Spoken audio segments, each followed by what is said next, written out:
Les nouvelles technologies permettent aujourd'hui de partager des modèles et des bases de données pour étayer ses choix techniques sur des faits objectifs, avec comme finalité, bien sûr, de limiter les apports d'intrants.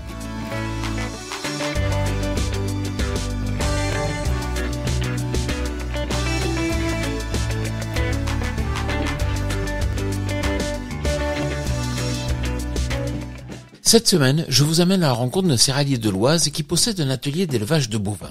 Stéphane, pourriez-vous tout d'abord nous présenter votre exploitation ? Je suis agriculteur dans l'Oise, proche de Paris, sur une exploitation de polyculture élevage, 250 hectares de terres arables cultivées, avec un assolement typique qui sont betteraves, blé, colza, orge d'hiver. La particularité de l'exploitation, c'est d'avoir un atelier naisseur-engraisseur, avec en moyenne 400 têtes sur l'exploitation.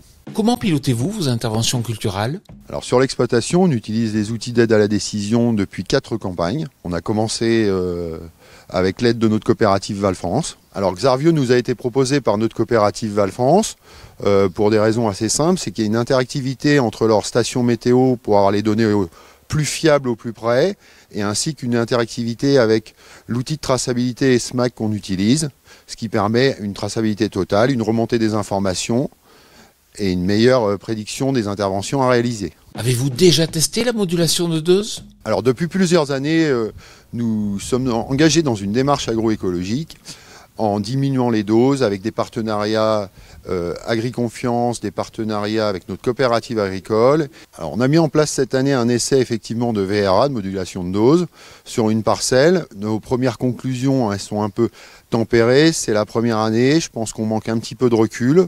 Je pense qu'on va continuer à tester. Pour le moment, notre priorité, c'est d'appliquer la bonne dose au bon endroit, sachant qu'on a des parcelles hétérogènes, des biomasses hétérogènes. Cherchez-vous aussi à réduire le volume de pulvérisation ? Aujourd'hui, on n'a pas encore le recul nécessaire pour savoir si on peut diminuer le volume de bouillie tout en augmentant le volume de récolte. On a mis un essai en place où la différence entre les deux modalités est très proche, peut-être aussi due à cette année un peu particulière.